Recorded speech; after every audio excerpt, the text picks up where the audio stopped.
Hello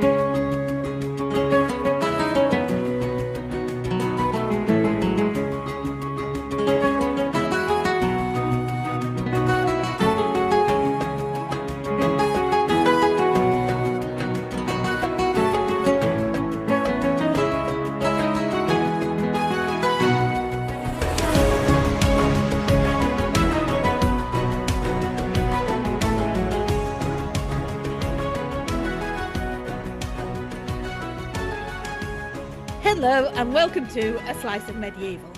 Today we have a good friend joining us. Nathen Amin is an author from Carmarthenshire in West Wales who focuses on the 15th century and the reign of Henry VII. He is the author of Tudor Wales, The House of Beaufort and Henry VII and the Tudor Pretenders, Simnel, Warbeck and Warwick. His most recent book is The Son of Prophecy, The Origins of the Tudor Dynasty. As of 2020, Nathen is a trustee and founding member of the Henry Tudor Trust, and in 2022 was elected a Fellow of the Royal Historical Society. And he's recently become the host of Aspects of History's own podcast. Good luck with that, Nathen, and welcome back. No problem. It's always fun to come back and chat history, particularly Welsh history, which is my true passion. Well, that was the thing. We said, we'd like to do an episode on Owain Glyndwr. And I said, who's the best person to talk to about Welsh history? And you were on the tip of my tongue straight away, Nathen. Excellent. Well, what can I say? I'm here to fill you all in on this enigmatic character, this giant of Welsh history. Well, that's the thing. He is, isn't he? And yet, I don't know. I think it's because I read mainly the side of it from the English history side. So he always seems to be a very enigmatic character, but not a lot known about him. So how much do we know about him, his background, and was he really a prince? Well, I think when it comes to Owain Glyndwr, we know as much about him as we do with most, 14th century characters, which is to say, quite a lot, but not enough to really flesh out the real person. We can build up a good idea about him. And quite frankly, it's why the medieval period, to me, is the most interesting period to study, because we have some sources about the people, but we're not bogged down. You write about Henry VIII's reign onwards, for example, in some of your work. I don't know how some historians do that, because the sheer volume of sources, it begins to get very overwhelming. Now, how people do 20th century or 21st century history, I've got no idea. Where do you start or end? What I like about the 15th century in particular is we get an insight, but we never get the full story. And that allows a lot of debate back and forth with the period. You can take one source and try to understand what is going on. On the flip side of that, if you go back to the ancients, I know I'm sure an ancient historian will tell me they know quite a lot, but where are their sources? This is why I guess you go more into archaeology the further back you go. So we do know enough about Owain Glyndwr to be able to do a podcast episode, for example. That's good. Yeah. Otherwise, shortest episode. and to speculate about his life, his ambitions, his agenda. So you ask, was he a prince? The answer is yes. Well, the answer is yes from a Welsh viewpoint, no from an English viewpoint, I guess. Today, there are people in Wales who do not view the current princes of Wales as the authentic princes of Wales. So everything always gets back to a vantage point, I suppose. But let's look at his family background. So Owain Glyndwr was born Owain ap Griffith in about the year 1350. That's Owain, the son of Griffith, the son of Griffith. And just before we go a little bit further, we should just try and establish what Wales means during this period. What is the context of Wales? Because to put it quite simply, in the year 383, the Romans leave. They disappear back across the Channel and they abandon Britain. And what you get is a bunch of petty kingdoms that begin to formulate. Of course, in across the next couple of centuries, we get the Angles, the Saxons, the Jutes, the Danes who come over and set up their own petty kingdoms. All of these amalgamate in, 927 to become England under Athelstan. But in Wales, the petty kingdoms that are still being run by the native Britons, they do not amalgamate. And what we have is a series of kingdoms, such as Gwynedd, Deheubarth, Dyfed, Powys, Gwent, Ceredigion, Morgannwg, many of these kingdoms. Now, across the early medieval period, some of these combine to create super kingdoms. Essentially, we do have two supreme powers, or three supreme powers. Gwynedd in the north, Powys in the middle, and Deheubarth in the south. Come the Norman invasion of England, they also partially capture parts of Wales, or what we now know as Wales, and this conquest is completed in the year 1282. Gwynedd is the final Welsh kingdom standing in 1282. It is conquered by Edward I. So there isn't really a Wales, so to speak. There are just these kingdoms. Now, by the time you get to Owain Glyndwr's youth, so this is, 70 years after Gwynedd was conquered, there is no royal family of Wales left. There is no Welsh kingdoms. All autonomy has been taken by either the English king, who rules half of what we now know as Wales, or the marcher lords, who have created a piecemeal lordship between them. That's why we have the earldom of Pembroke, and so on.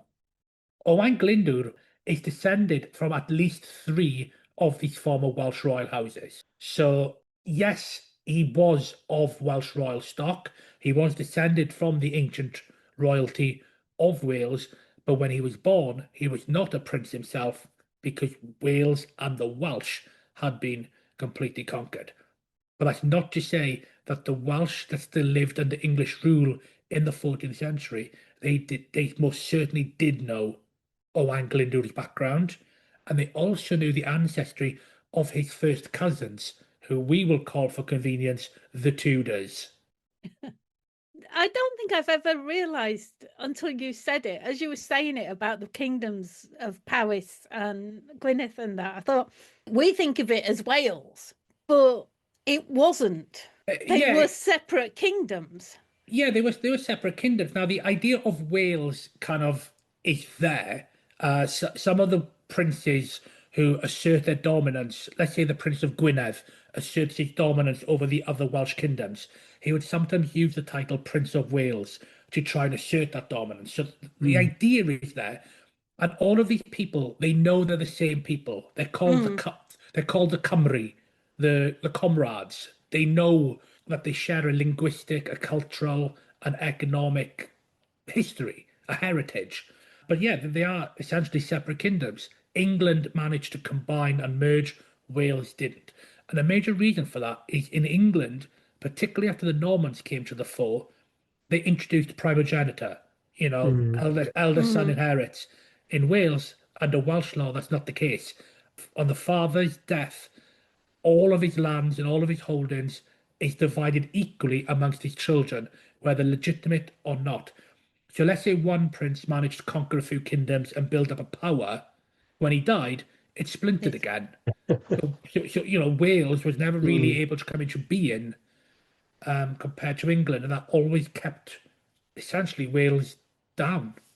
Yeah, you've already told me more than I knew, it was a very low bar, I have to say, because all I know about Owain Glyndwr is what's in Henry IV Part 1. where he's basically a magician, a wizard, the Welsh wizard. Yeah, that's right. But I mean, this is what's very interesting about that. So Owain Glyndwr is born under English rule, and the 14th century is very difficult for the Welsh. Welsh people are disenfranchised in their own country. They're disempowered. They've got no access to the political machine. There are no MPs in Wales. They're not given parliament representation.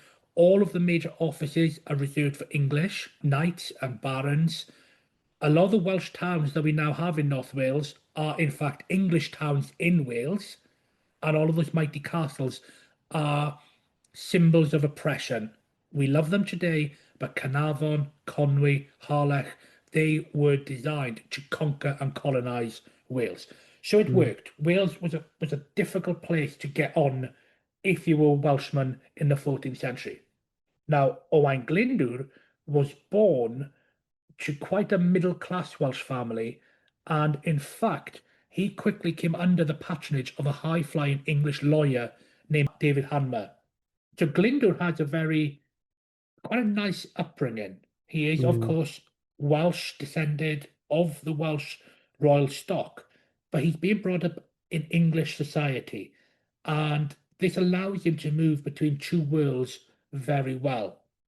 And this worked for him for much of his early to midlife. You know, he is an English soldier. He fights for the English army. He trains at the Inns of Court in London.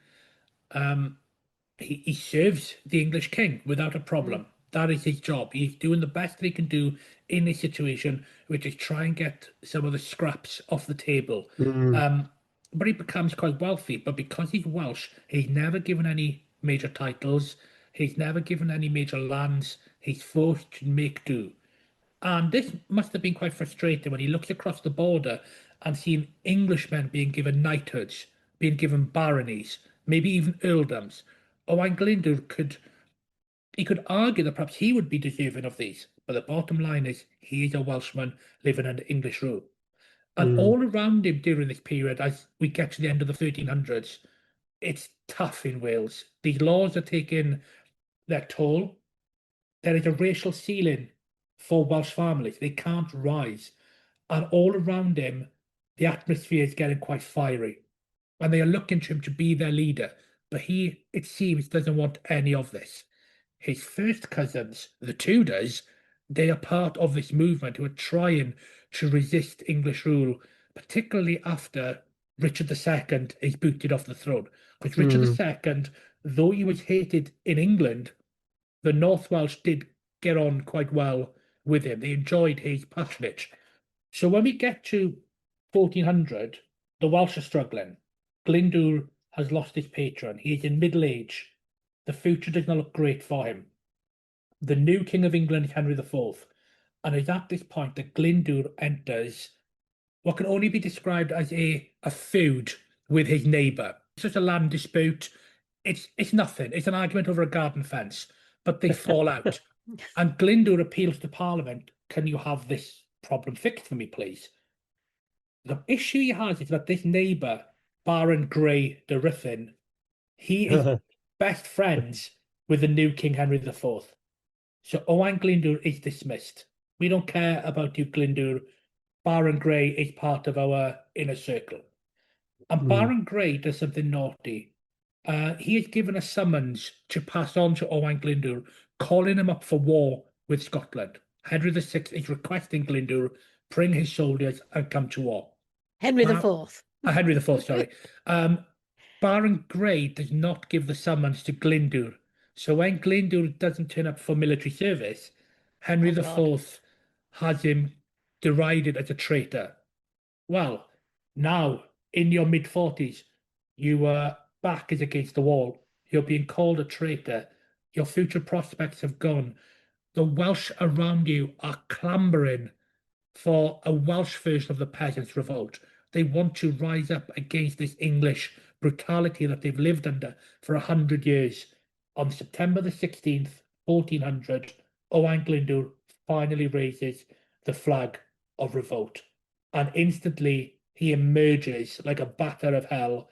He goes straight for all of these English towns in North Wales: Ruthyn, Welshpool, Flint, Holt, Conwy, and he torches them all to the ground. The revolt of Owain Glyndwr against English rule has begun. Can I just, who gives a message to the man's enemy to pass on? I mean, do you think it was a setup? I'm not sure that Henry IV necessarily cared too much about what was going on. I think this was so far below his radar. You know, Henry IV has just mm. usurped the throne. He's got a lot of problems to deal with in England. He's got the Scottish War. He doesn't care about this nonsense taking place in North Wales. Yeah. From what you're saying, then, the accession of Henry IV is, in a way, a catalyst for what then happens with Owain Glyndwr, because presumably things wouldn't at least quite have worked out as they did initially if Richard II was still king. I think this is more a case for the Tudors because at least two of the Tudor brothers of Anglesey, they were personally retained by Richard II. He Right. was their personal, benefactor, their lord. And they do seem to be much of the ringleaders around this rebellion because once Glyndwr rises up, Henry IV diverts his Scottish army and takes it into North Wales. But he doesn't go for Glyndwr, he goes directly to Anglesey to take down the Tudors. Mm. And all the Welsh rebels do is they disappear into the mountains and they hide out for the next year. So I think the Richard II thing was frustrating for Glyndwr, but far more of a problem for the Tudors. But Sure. there's this undercurrent, this need for many of the Welsh to rise up. Glyndwr has his own selfish ambitions at play. Yeah, it seems to be that all he's trying to do is trying to get the king's attention to solve this neighbor problem. But of course, what happens is across the winter of 1400 into 1401, the English king is furious at this outbreak. Again, he's a usurper. He's got to stamp down hard on rebellion. So he passes a series of laws against the Welsh. And these are brutal laws. They're known as the penal laws. And essentially, they punish all of the Welsh on account of their nationality for daring to rise up. They're racist laws. They're things like Welshmen are restricted from owning property. They can't gather in public. They can't bear arms. All of the bards, the musicians, are banned. Intermarriage between English and Welsh is banned. No more food or armor can be sent into Wales. This is very much a racist and hostile act against the Welsh people just to punish them. And in fact, it had the opposite effect. If anything, this has galvanized even more of the Welsh to rise up. And this is what happens the following spring. In April 1401, the Tudor brothers come out of the mountains and they capture Conwy Castle, which is one of the king's castles in North Wales. And this is a massive humiliation for King Henry IV. It's humiliation for his young teenage son, Prince Henry, who is, of course, the Prince of Wales. He's seen his own castles being stolen from him. And it's a humiliation for the Percy family, who are currently the constables of Conwy Castle. And the Percys are one of the most powerful families in Northern England. And yet you've got this small Welsh family, the Tudors, who, through an act of trickery, have captured this castle. And lo and behold, Owain Glyndwr also now comes out to the mountains again. He claims now to be the Prince of Wales, and they go to work. Was he the obvious choice then for Prince of Wales, or were there others who could have taken it? It would have been Owain Glyndwr because the senior members of what used to be the Welsh royal family, they've been wiped out during the earlier conquest. Owain Glyndwr has this descent from three of the houses, and he is regarded, even before this time, as being the sole head of Wales. He is the person that the Welsh look up to with his lineage as being the natural choice for leader. So you mentioned that the Percys were the custodians of Conwy, but didn't the Percys join Glyndwr? Didn't they sort of ally themselves with him at some point? Yes, so what happens in 1401 is Owain Glyndwr has a battle with some English soldiers on the borders, in the border region, and he wins. It's remarkable. How can Owain Glyndwr and his Welsh troops beat an English army? But he does, and he captures somebody. The man he captures is called Edmund Mortimer, and Edmund Mortimer is, at this point, the uncle to the young boy Earl of March. And many people think that this Earl of March, his nephew, should be the rightful King of England. Because the Mortimers have a rival claim to Henry IV's House of Lancaster. So this Edmund Mortimer is related to the king. He is of close royal blood, and he is captured by Glyndwr. He is taken back into Wales, and Glyndwr tries to ransom him back. But Henry IV simply says, "Nah, I'm not bothered. I'm not going to pay the ransom." Edmund Mortimer freaks out and he completely overreacts. He instantly switches sides to Glyndwr's side and he marries Glyndwr's daughter. So a complete overreaction from him, but that's what he does. So this English noble now becomes part of Owain Glyndwr's side. Meanwhile, Edmund Mortimer happens to be the brother-in-law of Henry Hotspur Percy. Henry Hotspur Percy is the bold son of the Earl of Northumberland. He's the future of the Percy family. And as I said, the Percy family, they run the north of England. They are the second most powerful family in all of England after the royal family. And they're furious at Henry IV not ransoming their brother-in-law. They're upset that they keep on being blamed for the situation in North Wales.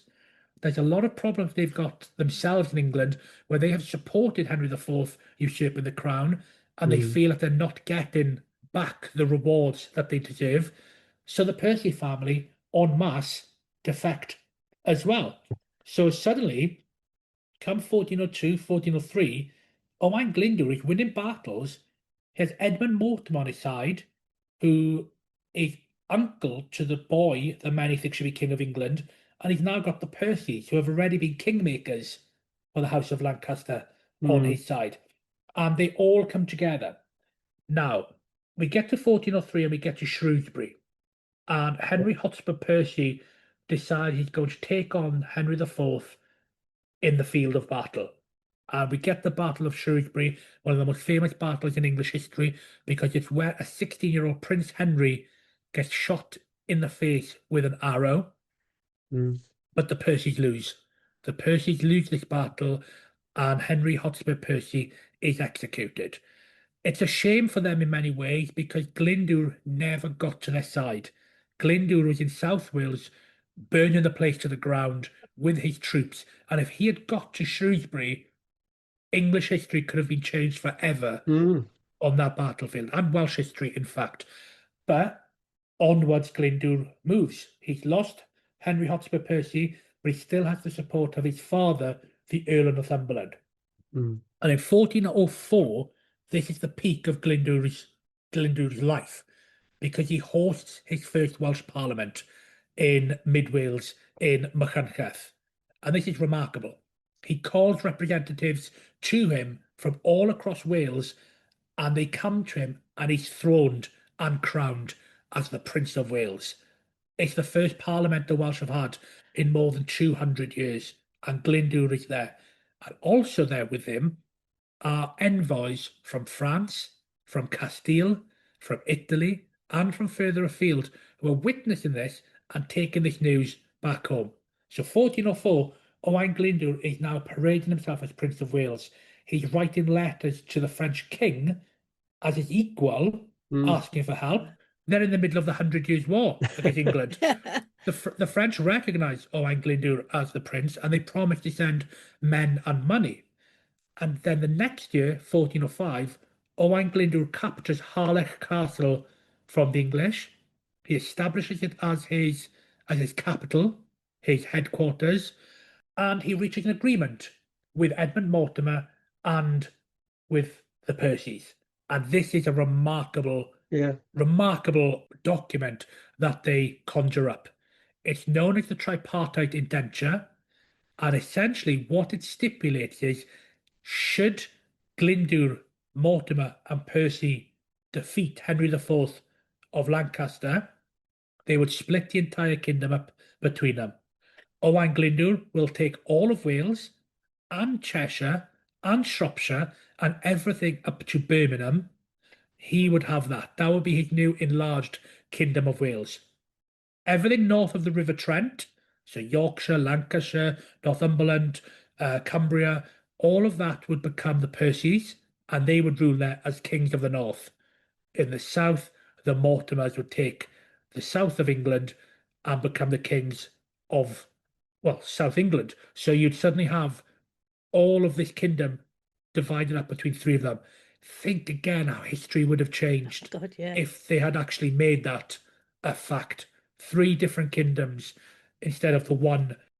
But it's a remarkable agreement, though, isn't it? Quite remarkable. I'm not sure there's anything else like it, certainly in medieval history in Britain.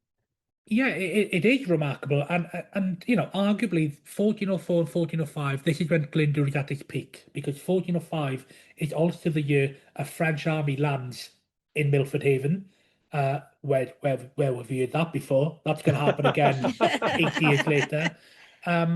But a French army lands in Milford Haven, marches all the way across South Wales to Worcester, where they meet the English army. And Glyndwr is there. He's ready. This is his moment. All his dreams are going to come true. For 8 days, the Welsh and French on one side, the English on the other, they just stare at each other. And then after 8 days, for reasons we do not know, these reasons, the French turned around, they marched back through South Wales, got on their ships, and left. And they never came back again. And from this moment, Glyndwr's hopes, they begin to wane.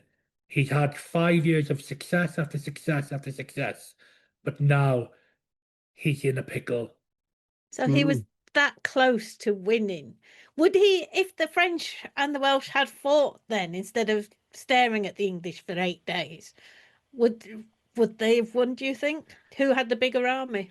It's a battle that doesn't always mean anything. Anything could have happened on that particular day. A bit of inclement weather, a timely betrayal, Yeah. a defection, an errant arrow being loosed through the air. Yeah. You simply don't know. But it's the great clash that never happened. So was there a way for Glendower to come back from that, or was that it? Was that the zenith of his career? Well, obviously, hindsight, he wouldn't have known this, but it is definitely the zenith of his career because he begins to lose some battles thereafter. His brother is killed, his son is captured, and now the House of Lancaster, they've been going through rebellions in England throughout this period as well, but they're starting to get their act together. And money's starting to come into the House of Lancaster, and they're able to turn and really concentrate on this Welsh rebellion. Not only that, the young Prince of Wales, or the young English Prince of Wales, I should possibly say, Prince Henry, he's starting to come of age and he's starting to really learn what it means to be a military commander. And he takes it personally that there's another guy calling himself Prince of Wales.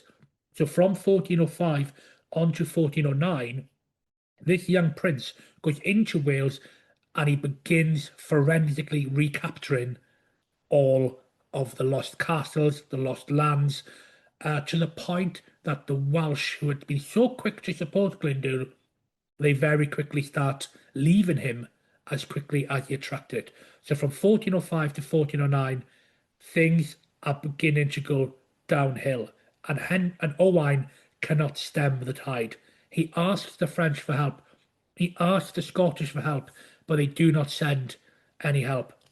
In 1409, after 5 years of having his headquarters at Harlech Castle, it is his military, administrative, residential headquarters, the capital of his independent Wales, it is captured by Prince Henry. In the process, his son-in-law Edmund Mortimer is killed, and Glyndwr's wife, daughter, and granddaughters are captured. They are all taken to the Tower of London, where within 6 years, all of them were dead, except for his wife. I'm not saying they were killed necessarily, but, to lose one person is careless. To lose the whole family, it's happened before in English history. This is what they did to the Welsh royal family. They kept them cooped up until they suddenly perished. So Glyndwr is losing his family. He's losing his castles. He's losing his support. And after 1409, apart from the odd raid here and there, the revolt has basically finished. It's over. The rebellion is back down to the bare bones. It's Owain Glyndwr, it's some of his sons, it's some of his closest inner circle, and it's a couple of his Tudor cousins. They are psychologically and militarily done. When you go back to Worcester, you think, well, why on earth wouldn't the French really push that moment? Because from their point of view, there was an opportunity to weaken England for generations to come, wasn't there? It's really weird, and there's nothing in the historical record to even build an argument either way. There's nothing. They just come and they go. It really is a head scratcher. I wonder if there's some generals arguing who should be the top man or something. Yeah, I mean, maybe they fell out. We know from the Battle of Edgecote in 1469 that commanders can and do fall out with each other. So who knows? But yeah, from there on after, Glyndwr is done. We last hear of him in 1412 when he makes one final raid, and then he disappears into the mountains. Now, the chronicler Adam of Usk, he is a Welsh chronicler who's on the ground during these years. He is our best source for all of this. He's our wartime correspondent, if you will. And he writes that in 1415, Owain Glyndwr died. He actually writes that it is said that Glyndwr was buried at night by his followers, but his burial was detected by his opponents, so he was reburied. But where his body lies is unknown. Another chronicle written around this time says, a great many say he died in 1415. The bards say he did not. And to this day, it is a central part of Welsh folklore that just like King Arthur, Owain Glyndwr never died. He is there waiting to come back at a moment the Wales is at her lowest ebb. What is it about you and missing princes, Nathen? Yeah, well, what can I say? Obviously, for clarity, I believe the Princes in the Tower died in 1483, and I believe that Owain Glyndwr died in Snowdonia in his cave hideout in 1415. I do not think he's still around. He would have been a good age as well, wouldn't he? He'd have been about 60, 65. Yeah, he would have been in his 60s. What is important for Owain Glyndwr is that he was never betrayed. All rebel leaders get betrayed. They always do. That's just a fact of medieval history. Glyndwr never, ever got betrayed. Even at his lowest ebb, his inner circle and his people were willing to protect whatever his outcome was. That's some loyalty, especially like you say, with rebel leaders and with, I mean, the English, we know from history, very good at paying people to turn against their own people, you know. So the fact that the Welsh protected Glyndwr in Snowdonia or wherever he was hiding for those. Well, think about this. It's something I didn't really mention at the beginning, is that Owain Glyndwr, he raises his flag of revolt in the year 1400. Up to the year 1378, there was another claimant to be a Prince of Wales, and this was a guy called Owain Lawgoch. Lawgoch means him of the red hand. Who knows why? But Owain Lawgoch was actually descended in the direct male line from the old House of Gwynedd. He truly was the other claimant to the title Prince of Wales. But he had been born in England, and he had defected to France, and he was fighting for the French during the 100 Years' War. He's very fondly remembered in France. You know, he was a great war, a mercenary leader for the French, where he's known as Owain Glyndwr, which is a pretty cool name. But when he went to war for the French, he also began saying he's going to invade Wales, conquer it, and become the Prince of Wales. And he kept on banging on about this throughout the 1370s. The English did not like this, so they sent over a Scottish spy called John Lamb to befriend Owain, and befriend him he did, because one morning the Scottish assassin stabbed Owain Lawgoch in the gut and killed him. So there is a precedent for the English sending assassins over to execute a Prince of Wales. Owain Glyndwr's men seem to have decided they were going to keep him very well protected. And of course, later on during the Wars of the Roses, Owain Glyndwr's distant cousin, Henry Tudor, is also evading potential assassins and plots as a child over there in France. So history, what do they say? History echoes, doesn't it? Mm.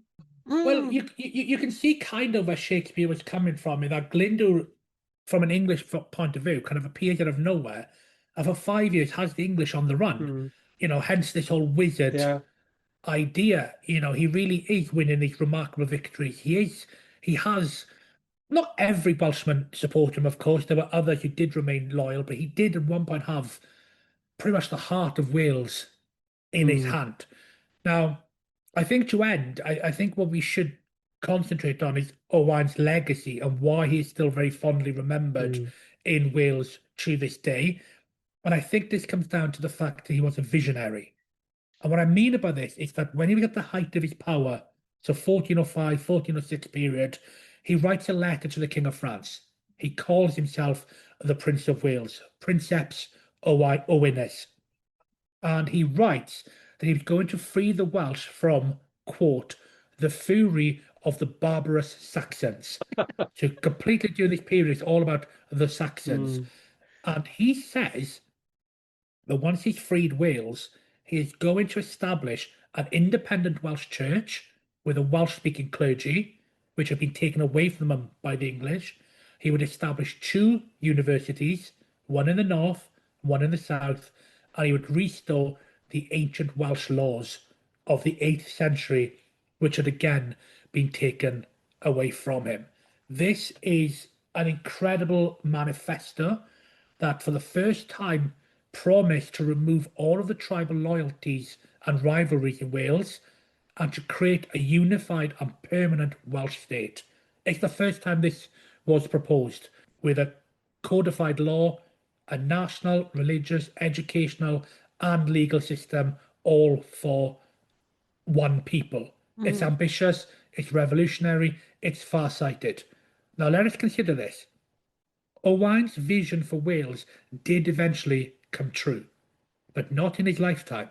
The first Welsh university did not open until 1871 in Aberystwyth. The Independent Church of Wales was established in 1920, and arguably Wales did not ever become a separate political entity with its own legal system until the Welsh government was established in Cardiff in the year 1999. And some people, of course, think that's still only job half finished. So, his reputation shortly after his death wasn't the best, because this war inflicted great horror and pain and trauma on the Welsh. But you can see why across the generations he's always been held up as this remarkable figure who came ever so close to establishing a Wales that may have changed the outlook of these islands forever. Yeah. In fact, he's now been re-established as somebody who represents Welsh unity, ambitious, self-assurance. We've always got to be careful that he's getting pulled into nationalist fervour in many ways, and people are not seeing the real Owain Glyndwr in many ways. He's being weaponized by all sides of the political spectrum who can see something in him, which happens to all national heroes across the world. But I think the real Glyndwr was truly a fascinating character.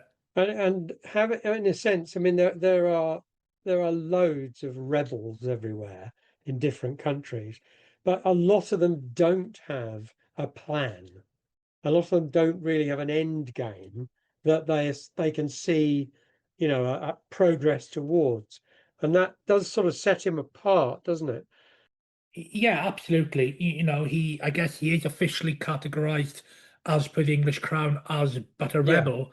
But as Henry Tudor would later show, you are a rebel until you win. Yes. And then the other side are the rebels. So what are these terms even? Yeah. Many people in Wales today, they do view Owain Glyndwr as being the last true Prince of Wales. Of course, I personally am there by myself going, well, technically Henry Tudor called himself a Prince of Wales. So, but I mean, without getting too political, that is essentially my viewpoint as well. He was the last Prince of Wales from our own royal stock. Yeah. And whether he died in 1415 or later. He died a Prince of Wales because the English never caught him. And, he died a free man. Absolutely. And the English did kind of try and recapture the Arthurian legend themselves under the Plantagenets. I think they had a body dug up at Glastonbury, didn't they, and claimed that this is Arthur, Yeah. he is therefore English, therefore he is our prince, not the Britons. But when it comes to Glyndwr, they were never able to reappropriate that themselves. The last Prince of Wales, Prince Charles, of course, he did have an investiture in Carnarvon Castle, and there was a lot of kind of Glyndwr-esque angles towards it, but that's as close as we've ever come to the English crown being able to weaponize Glyndwr for their own. He has always remained very much a separate opponent of the English crown, which again I think is quite striking. Yeah. Yeah. I think it's quite an achievement as well. Yeah, absolutely. And again, there is a quote from I think he was a bard who wrote in 1905, Arthur Vaughan. He's a bard, and he wrote that no other of all of our heroes ever seated himself so firmly in the hearts of our race as this Owain. And I think, yeah, more than 600 years after he faded into the mists of, Snowdonia, he does still live on. Yeah.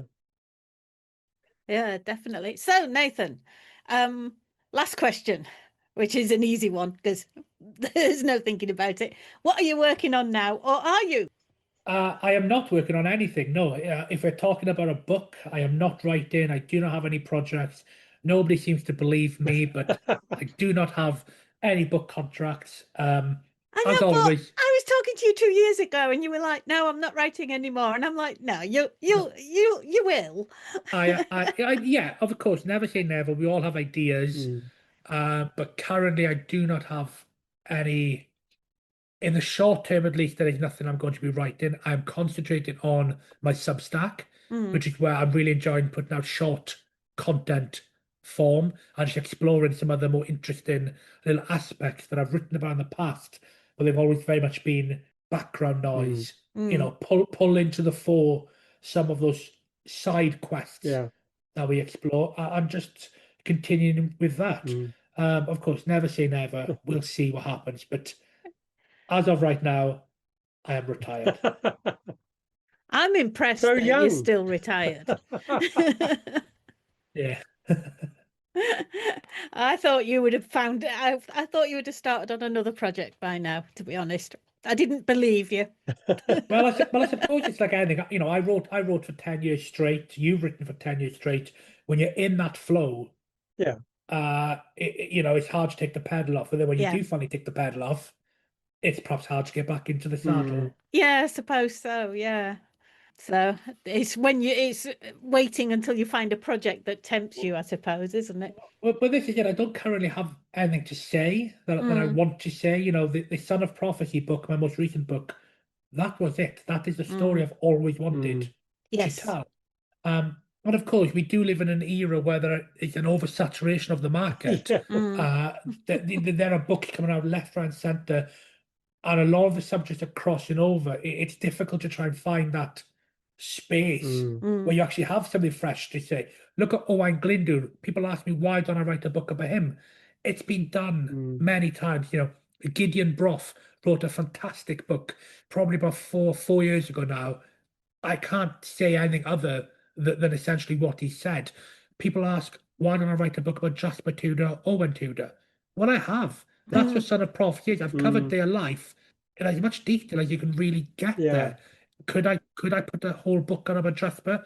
Well, yes, but it would be fluff. I've condensed his life down to what you need to know in Son of Prophecy. Yeah. But there we go. Like I say never. I do enjoy writing. I enjoy the art of it. I enjoy sitting in a pub doing the writing. So, we'll see. Yeah.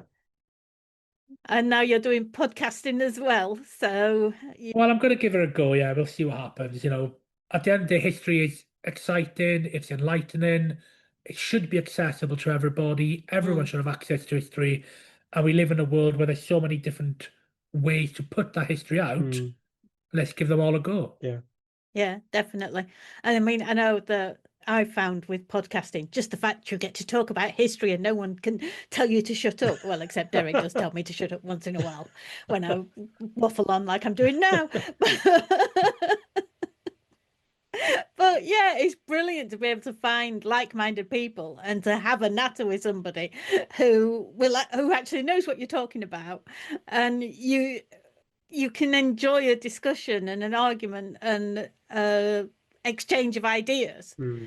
Yeah, exactly. And especially in today's world, it's an escape. Definitely. Let's not try and bring aggression or hostility into history. Let's keep it cordial. Let's enjoy the debate. Let's not reduce everything to my team is better than your team, because it's a waste of everyone's time. When you look into someone's eye, you develop bonds, and that's a problem with the world in general, with it being online. It's very hard to argue a follow to somebody when you've been in their presence. And I think, there's a lot more that we can be doing in history to get opposing views in the same room and understand that none of us have the answer. Yeah. But there we go. I think that's a brilliant place to end it tonight. That's been absolutely fantastic chatting with you, Nathen. And I've learned an awful lot about Owain Glyndwr. Not bad? Yeah, that's decent. Well Yeah, done. decent. Very good. Thank you. It's been absolutely fabulous, as always, Nathen. Thank you so much for joining us. Thank you very much. Do join us next time when we'll be joined by the fabulous Tony Richards, who is kicking off the first of our Tudor specials series with the foundation of the Tudor dynasty. I've been Sharon Bennett Connolly. And I'm Derek Birks. Thanks for listening.